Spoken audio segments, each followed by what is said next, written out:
Welcome to another episode of the Astrology of Family Karma and Relationships podcast.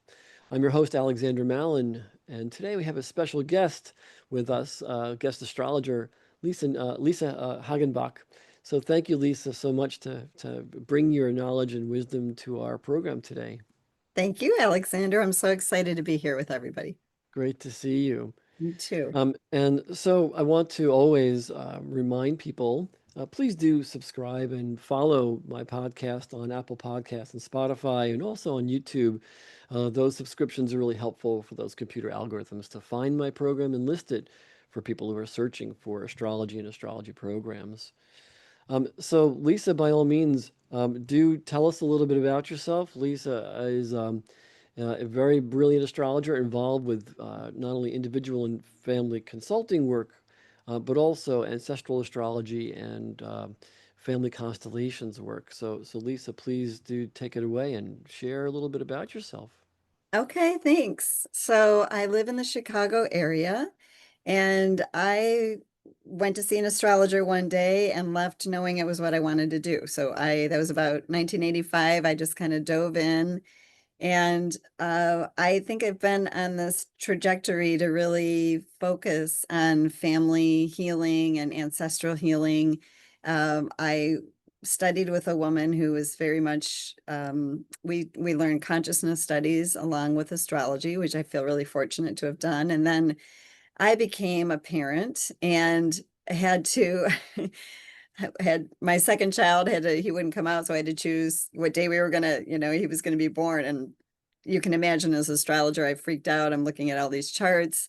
He told me he was a crystal child. So then I got into new energy kids and conscious parenting. And then somebody had recommended family constellation work to me, which I thought had to do with astrology. I didn't look into it for a while. And then when I dove into that, it's actually its own energy modality. But then I tend to blend that in with my astrological sessions. So I'm really interested in family patterns, working with families, parents. I think every mother should leave the hospital with a copy of their child's birth chart. So my work continues to evolve. I'm getting into, I know tarot, I'm getting into more energy work. And so now interested in dwarf planets. So I just keep evolving and growing. But I love astrology and will study it my whole life. So glad to have you here. Well, thank you Yeah. for that introduction and that personal sharing. I think we all, I do believe, quite sure, that all of us astrologers and students of astrology, we can really all do a kind of a personal sharing of how we came to astrology or how astrology came to us in our Western modeled scholastic world. Since I attend, those of you who know me might know this already, but I attend lots of astronomical conferences, not astrological, astronomical conferences every year because I'm a very, very avid backyard astronomer. And of course, how I got into astrology was kind of an unusual trajectory from astronomy into astrology. Yeah. But in any case, all of us have a story of how we came to astrology or how astrology came to our lives, and it's unique to each of us. At the same time, it's a compelling story, I think. I mean, I think in the West because I think even still, we are taught that astrology has no verity, has no truth. In fact, those in the hard sciences can get very uh, distressed around the topic of astrology, although they almost always, not almost always, they always know nothing about astrology. And those who speak most vociferously, as I did when I was a teenager, against astrology, it's because they don't have the knowledge or information of what it is. Yeah. Um, but your guest, you're being a guest here today, I think opens up for me, I think one of the most important elements of Western practiced astrology, which is the idea of the self in a chart, the self as seen in a chart, and our family that our chart describes. I mean, obviously, my podcast is entitled "The Astrology of Family Karma," and there's a reason behind that. Yeah. But I think that you and I and many other students of astrology understand that this chart's a descriptor of our journey in our family. Yeah. Yeah, I agree. I think not just the family that we're born into or that we create, but also our soul family. So there's just so much information in a birth chart to So dive much into, but we're information. all part of a system, right? Well, that's it. We're part of an immediate birth family system. We're part of a genetic family system, so that to be here in the physical incarnate spiritual plane, this physical plane, you've got to have a genome. You come from a mother and father who come from a mother and father, and there's that family genome, which the chart ostensibly, I mean, I think more than ostensibly, the chart does describe that journey as well in a very powerful way. And I think Yeah. that that's a lot of the work you do as well. Yes. Yeah. Yeah. So Wonderful. fascinated with patterns and mysteries. And so every Right session on. is different when you meet with somebody. It's just fascinating work. So It is always fascinating work, and working with clients is always a learning curve and experience for us as practitioners. yes. Mhm. So, perhaps too, as we go forward, you can sort of share a little bit about family constellations therapy and what that work is, uh, and how you bring astrological professional work into that family constellations work and vice versa. Sure. Yeah. So it's Family Constellations is an energetic healing modality that provides positive shifting and resolution on unresolved trauma, intergenerational issues that continue to reverberate down a family system line and will haunt a descendant who has come in the present moment, because we're all born, when we're born into a family, we're really born into a system. And so uh, every family system is looking to be whole and healed. And so we have these generational patterns, and if they don't get solved, you know, if Grandma Bertha doesn't solve her issue 5 generations before, the issue doesn't die with her. So, or I should say that would be great grandma Bertha doesn't solve her issue, going back all these generations. When she dies, then there is still this issue reverberating. And so what will happen is that a descendant will be born and they will kind of pick up the baton to try to heal and make the family system whole. So they're taking on an issue, we call it in this work, they become entangled with it, and it didn't start with them and it doesn't belong to them. So eventually it's like trying to process somebody else's unresolved trauma in your life. It will tend to go haywire, and the descendant is really coming in to try to heal the whole family system. So, but without finding their own personal healing, it just kind of goes haywire in their life. And it can cause them a lot of, whether it's in it can affect any area of their life. It could be work, it could be their life purpose, it could be health, finances. There are these entanglements, invisible loyalties that the descendants come in. And typically it gets to the point where somebody will be more of a change agent, and they're going to heal themselves. And as a result, they, especially in a work like family constellation work, they can heal the intergenerational line. The belief is that it can heal 7 generations going backward and 7 generations going forward. So, Well, yeah, I totally love your presentation. And really, when I had the opportunity to hear you present for our NCGR chapter, I was immediately struck by uh, what you're sharing again today. Your ability to really concisely and clearly define that I think you're saying this, that our astrological charts mirror and they will reflect that genealogical path. Our charts are themselves, um, well, our birth is interwoven with that genealogical past, and that therefore our chart can only be another mirror of the path of that genealogical path. So yeah, the other thing that you just said that really strikes me so powerfully in my practice as well is this idea that um, some of those patterns that preceded 2 or 3 or 4 generations prior are not necessarily ours. We step into this immediate family dynamic, and as we mature and as we go through our developmental years, and as we individuate in our teens and early 20s, continue the process of maturing and individuation, we kind of develop a personality structure that we ourselves identify with and that those around us immediately identify with as being who and what we are. But of course, there's really layers to the onion, Right. which so there are elements that are our essence or of our essence. Maybe one could say uh, elements that are of our soul. But Mhm. then there are elements to our personality structure that aren't really inherently ours. And Yeah. so I think can look at a person's chart, a client's chart, our own charts, and we can see, where we are truly in flow with certain qualities of personality, and where there are other things that are really not ours to own. And we put that to practical terms, and I wonder if you agree.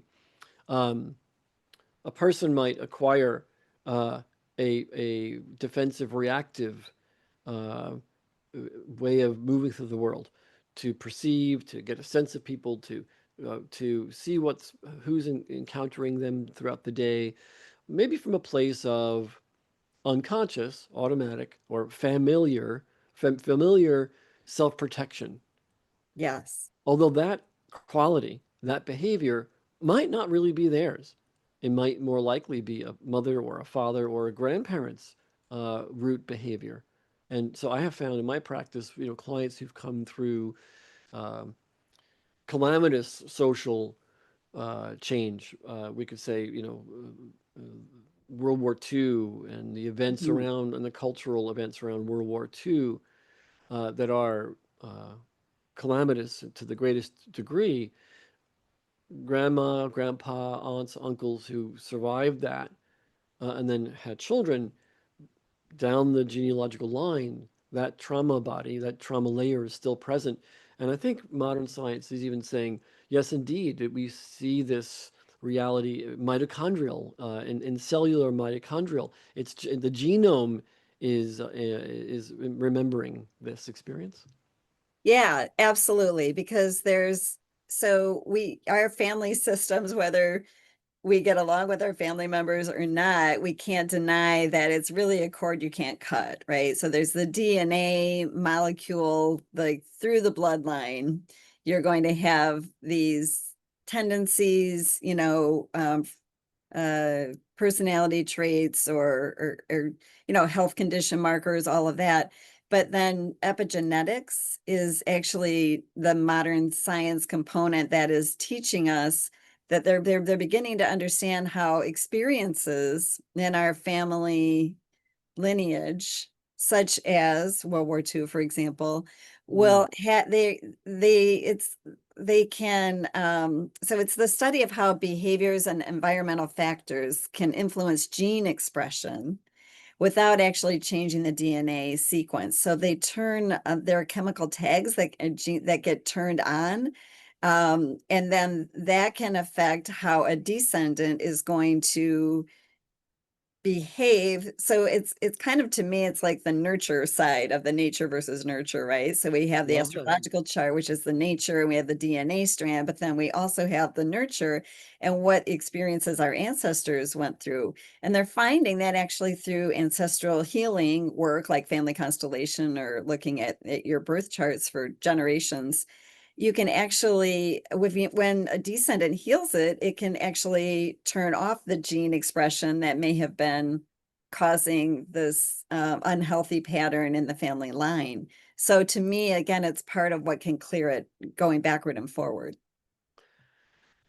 And I think what I think I'm hearing, or how I filter it, let's say through my own interpretation, is the healing process is partly a factor of conscious awareness. Yes, it starts there. I think it really starts there because a lot of what keeps these patterns ingrained and is the fact that, and unconscious is the fact that there's a lot of secret information in families. Of that too. And so bringing the secrets just to conscious awareness is part of the healing process because you really can't heal what you don't acknowledge.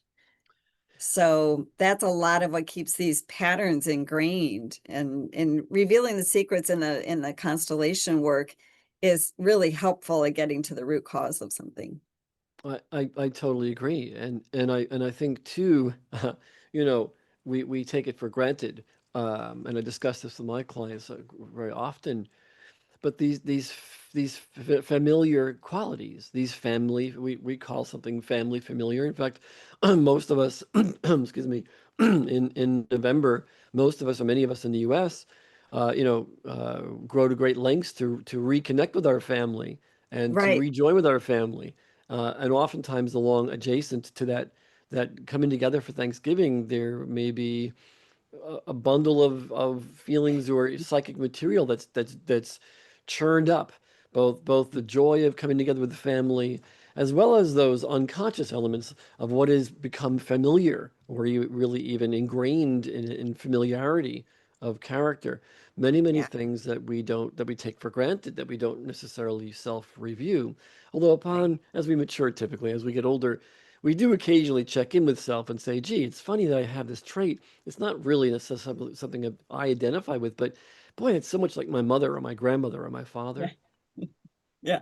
I have a magnet that says no matter how hard she tried, she still turned into her mother, right? So, I mean, because yeah, and going back even just to the environment you grew up in, right? We all tend to kind of go backward in time and, and so the more that we can, and then typically there's going to be somebody born into the family that's like a change agent.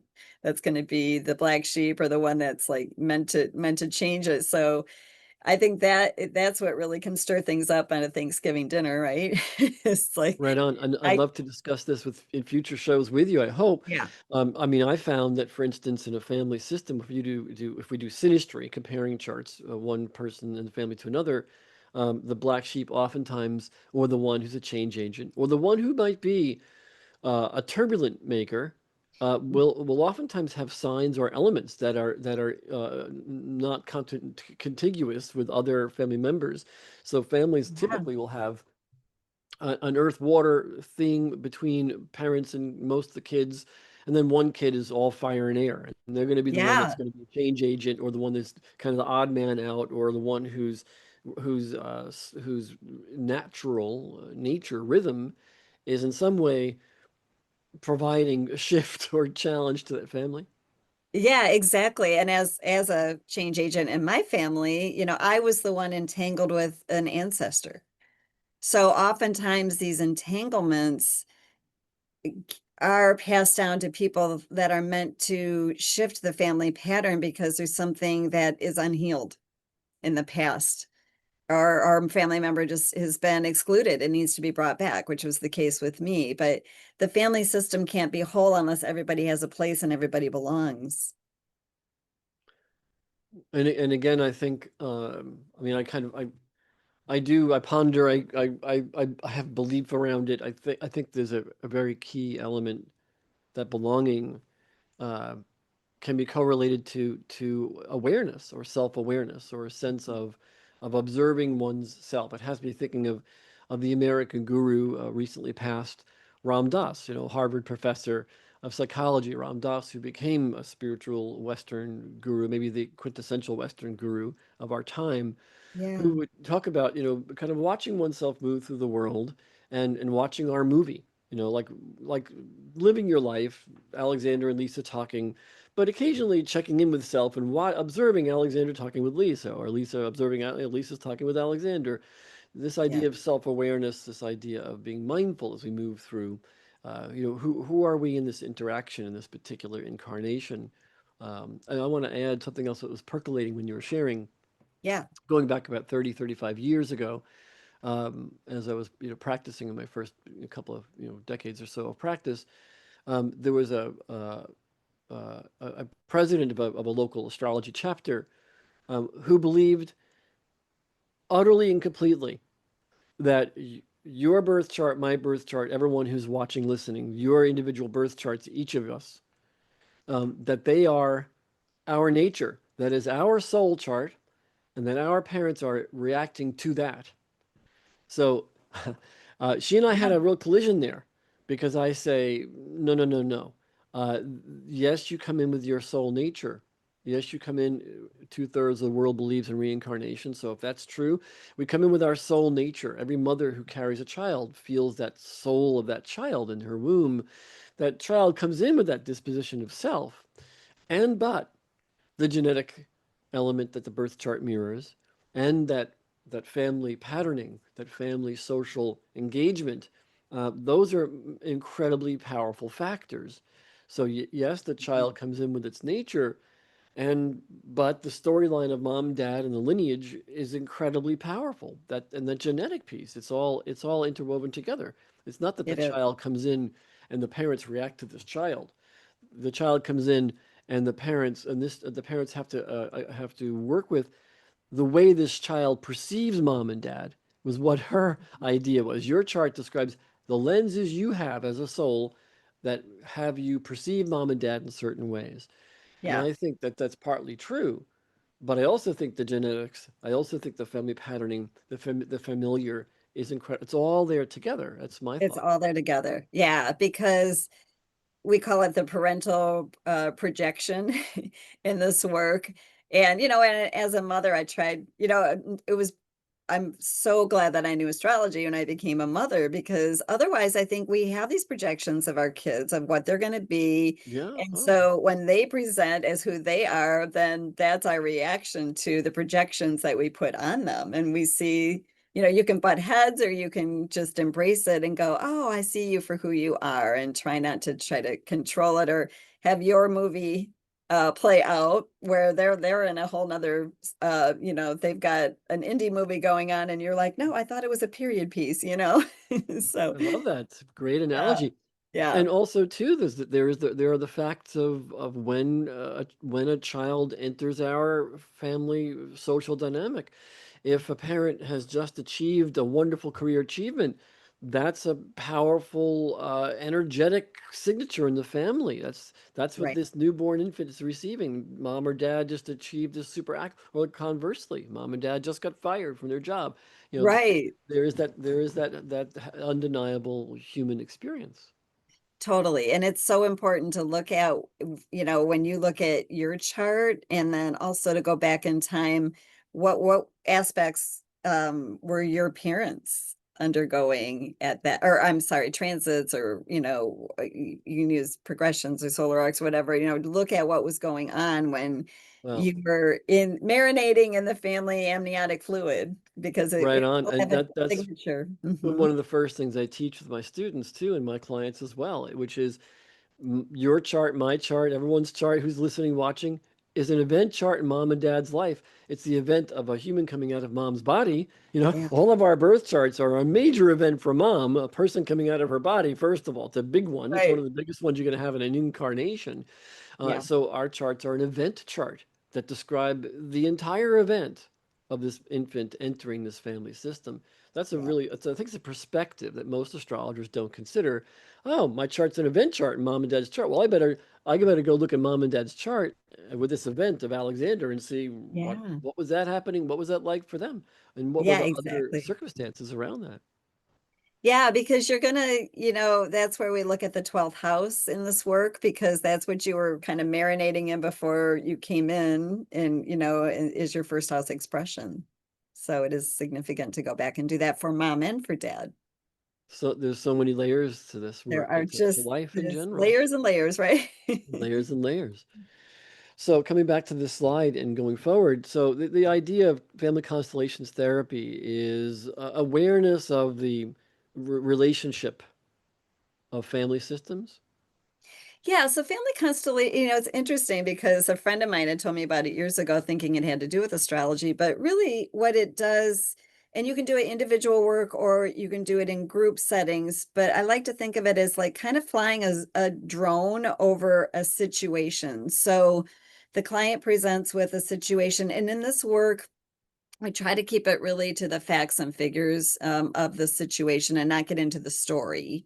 So then people in a group setting, people or an individual energetic objects are brought in, and we look at the placement and the relationship between the objects. And we, as facilitators, can see what is out of order.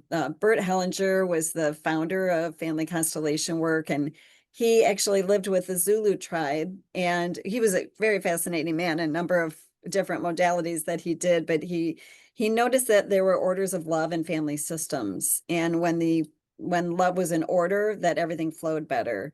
So through the work and seeing the dynamics of the whatever is presenting as more of a unhealthy pattern or pathology in your life, you look at how everything is, and you bring in objects to represent people or concepts.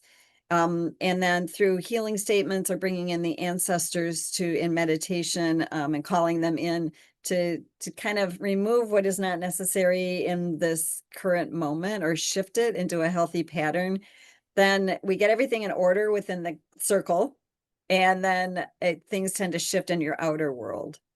And you will experience healing whether you're the client, the representative, or just witnessing it. Every time I do a session, I feel like I'm healing something in my family line. So I love you. Right on. I mean, I always say, I really do.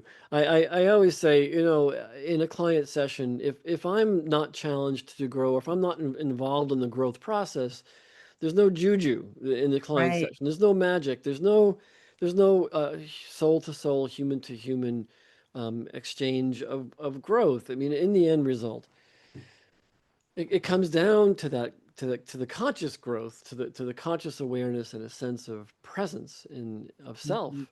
So mhm. you're saying this family constellation work, the construct of itself that Bert Hellinger came up with, his experience with the Zulu tribe in Africa, the idea of family unity and love, those those human elements of flow are really fundamental, and whatever is stemming that flow or altering it are things that need relief and awareness.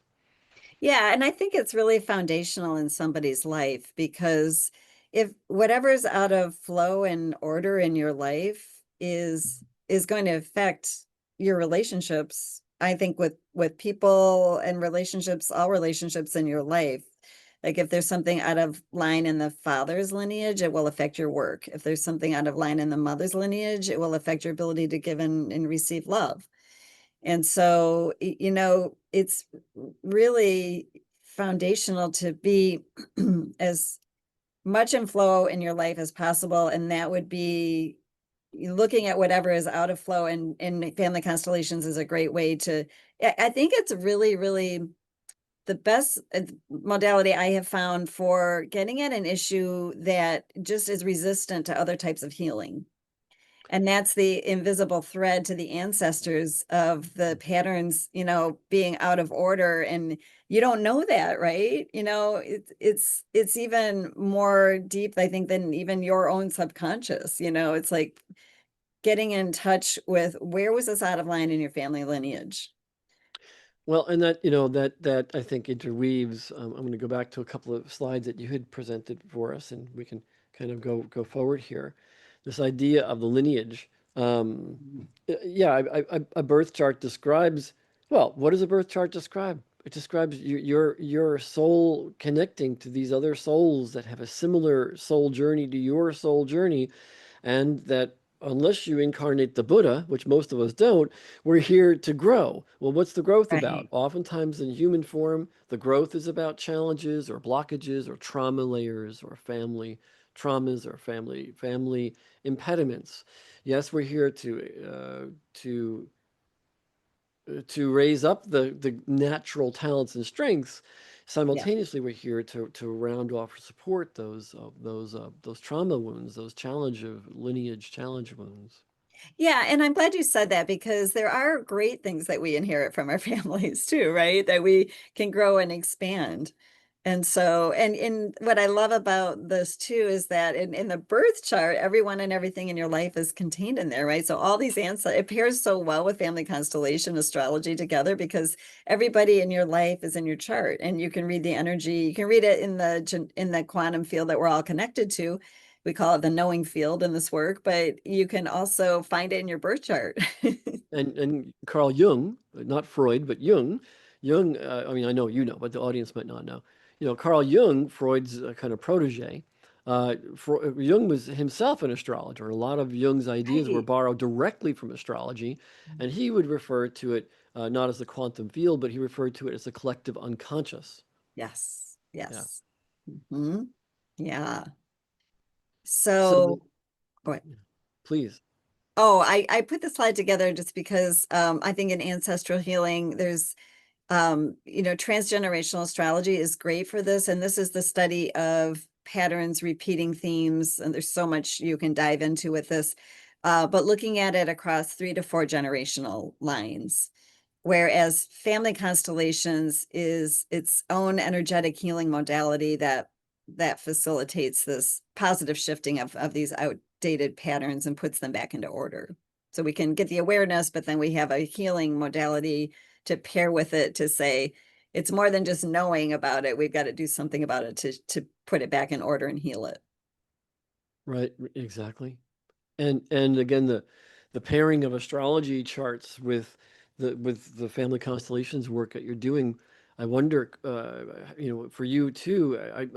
I'm seeing the connections beautifully, in that when you look at an astrology chart, excuse me, I think it does readily, each person's chart, take us back 2 or 3 generations. You can Yeah. see in the chart, certainly at least, the previous parenting and grandparenting, uh, and those figures that are around that native in their birth chart. Those people are shown in our charts quite literally. That's Yeah. so that the birth chart is a mirror of the whole system you're born into. Yes. Yes. Yeah.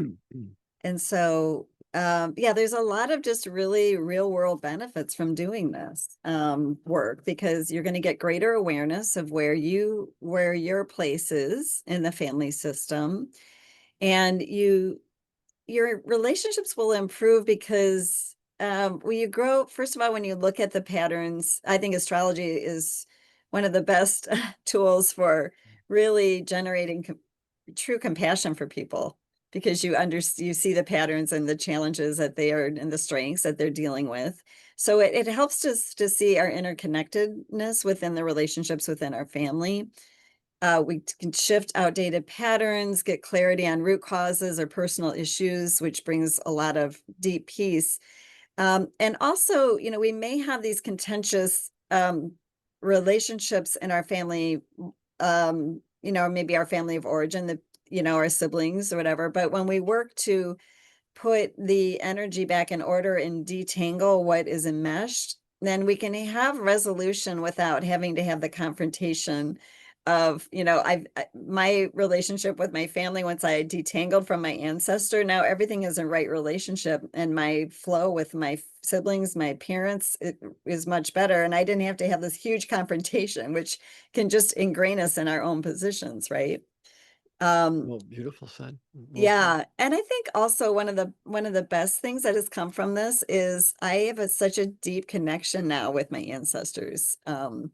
Because, I say, like, when people are, in crisis, they will call on, an archangel or Jesus or Mary or Metatron or whoever it is.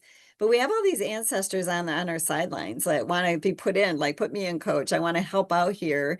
And we don't think to call them in and help us. And they're more intimately connected to these issues. So I think they're great resources.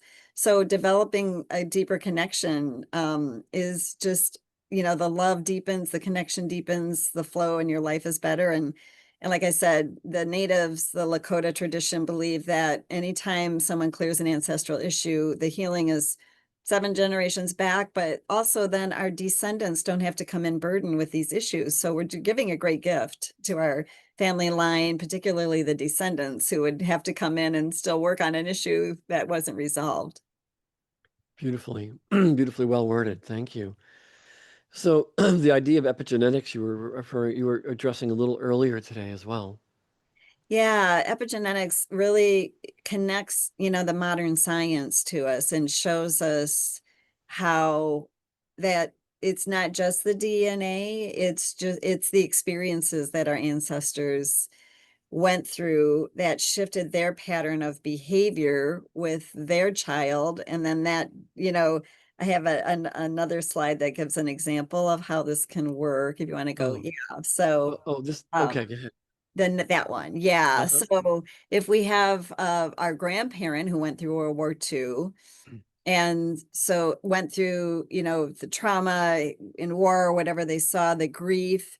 So that's when an epigenetic mark can turn a gene, like it's a key expression. It can turn it on, or and then that can be passed through the generations, affecting how the future descendants will act. So your parent then could be anxious, have emotional distance because of the fact that your parent has the DNA from their parent, but then they also have, which is the biology, but then also the behavior of maybe, their parent came back from the war, and, a lot of the people, greatest generation, they didn't talk about it, right? So they had all of this unprocessed grief, which can turn in for their child, can turn into anxiety, emotional distance. And then they have a child, they might be overprotective because, oh my gosh, what could happen to this child, right? And then so that child has patterns of stress and fear, it blocks energy in their life. But we know that, we tend to work on our issues now a lot more than our ancestors did. So the Mm. child can then do some family constellation. They shift the pattern. They can reconnect with their life, have resilience and emotional freedom. And so epigenetics just kind of shows us how this trauma echoes, but a family constellation work or other work can help to stop the echo of the reverberation and put everything back in order. And so it's really helpful then, I think, for you think of the grandparent who might come back in, he doesn't have to really work through that trauma because somebody in the future, in the future generation went back and healed it. That's there are lots of layers to what you just presented energetically, soul to soul, person to person, lots of layers, and I'm really praying that you will join me again in a few other programs. I think we've got a pretty powerful theme here Yeah, for sure. that is such a human experience. It's a lived experience for everybody. But as you were sharing, it had me thinking of a client that I've worked with. Now she and her husband, but a client I've worked with for 35 or 40 years now, and her story was interesting in that um, her her mother shared with her that when her mother was maybe 4 years old or thereabouts, 4 or 5 herself, that the parents were in Europe and they were on bicycles, and my client's mother was in the little back bicycle seat, the child, the infant seat on the bicycle, and the Germans were marching down the road toward them, and they quickly ditched the bicycles in the ditch and covered themselves with hay as the Germans marched by.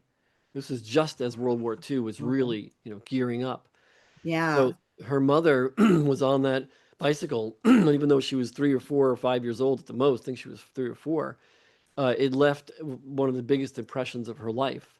That knowing that they were in jeopardy, knowing that they were in fear for their lives, knowing that something really bad was happening, stayed with her mother.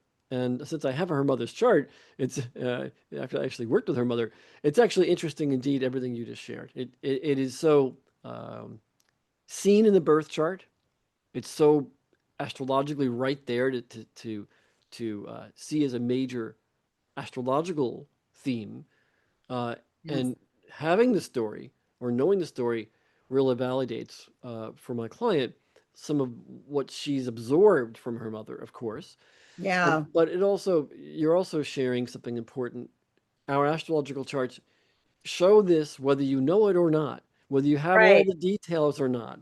You know, like so there, as you said when we first opened today, oftentimes there are, particularly with older generations, meaning generations of people of the of late 1800s, born early 1900s, 1910, 1920, 1930s, and 40s. There was a different social system in Western man, and many things were not shared with children. In fact, definitively not shared. Like it would be infrequent that parents born in those years would discuss that they were having affairs or extramarital affairs immediately Yeah. before, during, or after a person's pregnancy and birth. Things Yeah, like that that yeah. the birth chart will show. Yeah, because one of the biggest exclusions that can happen in family systems are miscarriages that are not shared or abortions that are not shared because that energy doesn't die, it's just transformed. And so that can affect birth order and that can throw a family system out of order. And again, it's the secrets, right? It's like the affairs, right? This isn't really your father. And Or sometimes even we still, or even if a mother has tried to carry a child and has had miscarriages before our birth, for instance, what's the emotional load, the emotional psychological load for mom and dad who are getting pregnant, having pregnancies, then losing a child, and then eventually have a baby follow that? Yeah. Is there any emotional, psychological, anything percolating Yeah, that the adult fear of has it around? not yeah, the fear of it losing it again.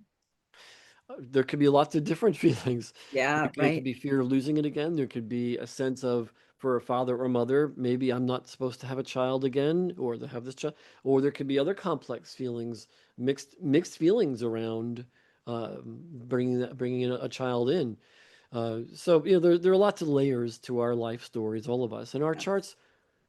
Technically, while some astrologers say to me, Lisa, well, our charts can't show us everything. I say, no, I disagree. I think our I charts show think everything. they do. I It's think they our show ability everything. to see it Yeah, you just have to know where to pick it out, right? They and might or not give you all the details, but they're going to give you the energy for sure. and so therefore too our own consciousness is Yes. involved in the perception and of ourselves or others or the chart, if you will. Yeah, and that brings up a really good point because, I get that a lot of like, well, what does this mean? And I'm like, well, I have to interact with your consciousness to know how you're using it, right? Because two Mm. people with the same chart, my teacher used the conjoined twins as a great example. That they were literally the same body, same chart, but they wanted different things. So we have a consciousness that we have to pay attention to. So we have all of this ancestral influence, but how is our consciousness coming in? And that's where the change agents can come in with a completely different level of consciousness, not but good or better or worse, it's just different, but it's to here to add an element into a family system. So you had some other slides that you've had us prepare for today, and Yeah. I think we're kind of heading into territory. We may have to do a part two of the show to really do it justice. But you Yeah. have the chart of Donald Trump's father, Fred Trump, and his father, Frederick Trump, and I'm wondering if there was something that you wanted to address in brief. We got to watch our time, I think, for the viewers and listeners. Maybe we'll do Yeah. a part two of this show and really dig into their charts more thoroughly. Sure, that'd be amazing because there's just so what I liked about this is we have four generations. We don't have and in this work, you could rectify the chart. Uh but I don't know how to do that, so I hadn't rectified his chart, but there's so much there. And what I wanted to talk about was the themes in these charts related to the nodes and Pluto and Mars because So they're Mars, Pluto, and the nodes and Fred's and the nodes, Mars, and Pluto in Frederick's chart. I'm circling yeah, it with actually my cursor. through four generations of it, right? So, and also the fact that the name, right? So in this work, when you name a descendant after an ancestor, that automatically adds another thread of connection back to that person directly. So in the Trump family line, we have Frederick. I put Fred Trump, but his name is actually Frederick as well. He added in a middle name of like the mother's maiden name. And then he had a son that he named Fred as well. So we got three generations of Freds. And then with Donald, he named his son Donald Jr., and that often happens in family lines. So that name alone, so it's really interesting when you do a whole show on your name, because what was the energy of your name? Were you named for someone? Were you named? I say, it could even be like your mom liked Jane Austen novels and your middle name is Jane because of that, So it ties you to Mhm. people. It ties you so and particularly in this work, ancestors. So if we look at, and what you want to do in this work is in the transgenerational astrology part of it is look for themes, repeating themes are significant. And I thought even just talking about that, we can dive into much more, but each of these four generations have a planet either conjunct the south or north node. President Oh, Trump has a okay, planet.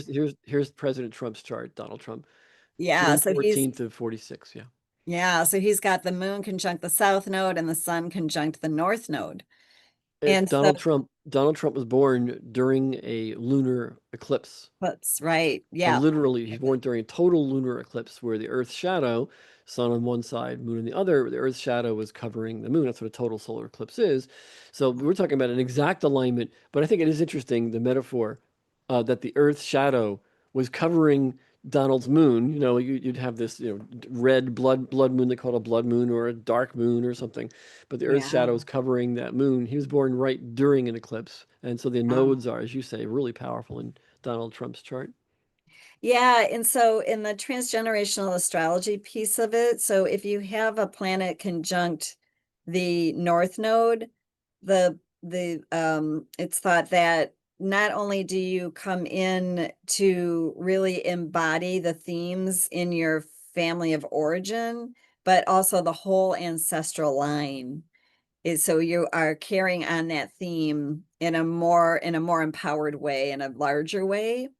And if you have a planet conjunct the south node, again, it's the whole family lineage, but you're here to disrupt or shift something within the whole family lineage. So it's interesting because if we go back to Frederick Trump's chart, he's got Mars conjunct his north node, and the nodes are in a square to Pluto.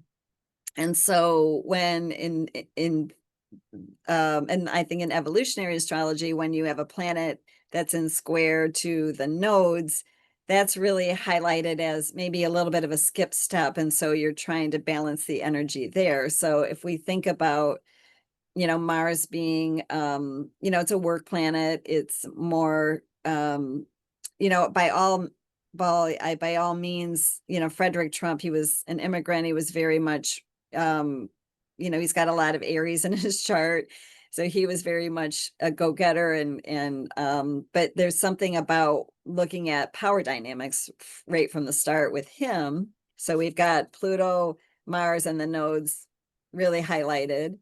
And then when we go to Fred Trump's chart, he actually has Saturn conjunct the south node. So um he started to take the family business, in another direction, because we in changing the structure a little bit because we've got Saturn involved in work. And he's got a Mars Uranus conjunction that's square the moon, and Pluto is square the moon, as well as squared Venus. So that is all really highlighted in his chart. And then just to kind of just go through this theme real quick, and we can dive into more questions. But if we go to Donald Trump's chart, he has, of course, we have the sun and the moon in conjunction to the nodes. Donald also has that Uranus conjunction in with his sun, and a Mars on the ascendant. Um, and so that's really highlighted. And then I brought in Donald Trump Jr.'s chart because he Hmm. has Pluto conjunct the North Node, and the Pluto is square the ascendant descendant. Is it Cancer rising? And he's got a Sun Venus combination. I would argue that a little bit that you know, Donald Jr. has an ability to kind of shift the power dynamics and expression of that in this lifetime, although I think that's a really hard challenge with everything being so ingrained. And just there's a lot we could talk about with power, control, anger in this family expression. Well, yeah, you're hitting some really big themes. You know, as a backyard astronomer, avid astronomer myself, I like to look at astronomy and astrology together. And you know, let's not forget that Pluto was discovered in 1930, and what was happening in and around Pluto's discovery, concordant with our awareness of Pluto being out there, 1930. 1935, we developed plutonium. We discovered the element plutonium, and of course, plutonium led to, let's say, things like nuclear energy and Hiroshima and Nagasaki. Pluto also came along when there was an abundance of plutocrats. So our discovery of Pluto coincided with a time period where there were abundant plutocrats, like we have right now. But Mhm. back in the 1930s, Stalin and Hitler and Mussolini and Franco, there were a bunch of others there too. I'm forgetting. So Pluto is a Plutonian theme, and Mars is martial. And of course, Donald Trump, has Mars rising.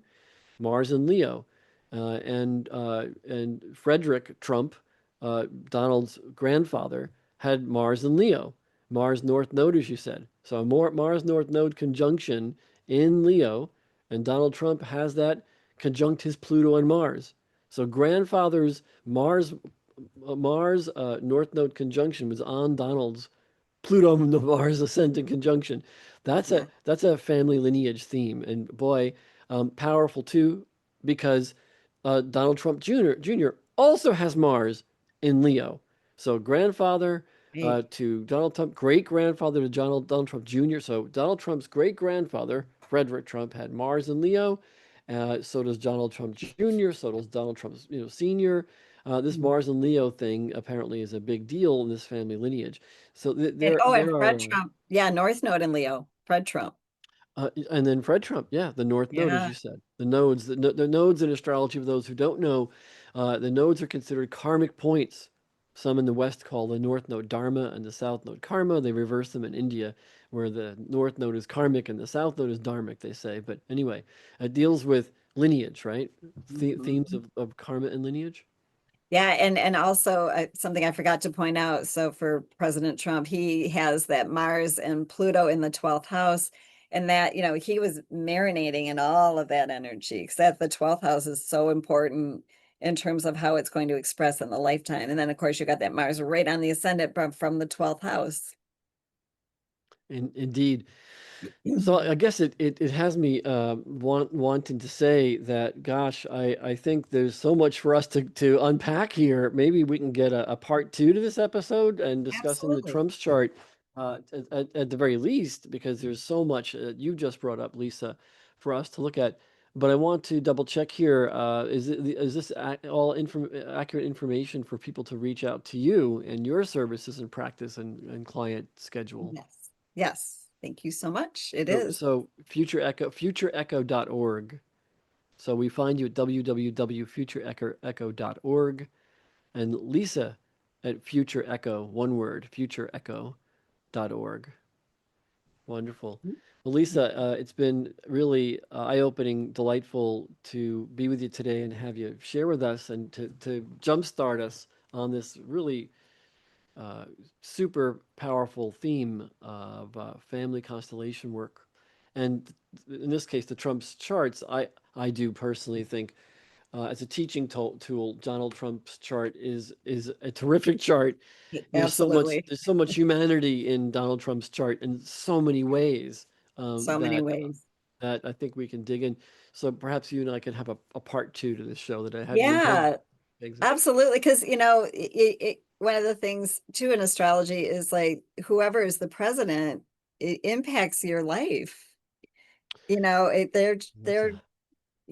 their energy impacts the citizens of the country you live in, right? Or the mayor of your town impacts your life. So he's having a larger effect on culture and the citizens. This Um, is but a lot so of opportunity for transformation, I will say that.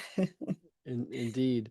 Yeah. Well, you're delightful. Thank you so much for coming today. And thanks Thank everyone for watching you. and listening. And look out for part two. We're going to literally throw it together as we close out this particular segment. So thanks for joining us. Thank you.